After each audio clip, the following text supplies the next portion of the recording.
There are two types of filtering in the Power BI environment: slicers and cross-filtering.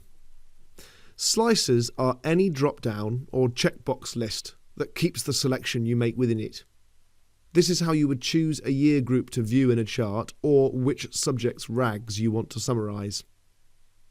Cross-filtering, though, is where you use one table or graph to change the data that another is showing. Most of the tables in Doddle Insight will do this, and it is only a temporary change that is undone by clicking on the table again, so go ahead and experiment with what you can find out using this effect. Each page of Doddle Insight is designed to start at the highest level of detail, in most cases summarising the whole school until the page is told where it should focus. In almost all cases, you will need to select both the pupils you want to view and which assessments you want to view.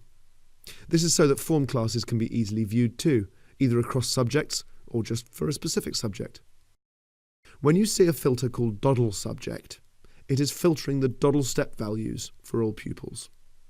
When you see Class Subject, it will be filtering the list of class groups, so you can pin down a department-specific group of kids, and so on.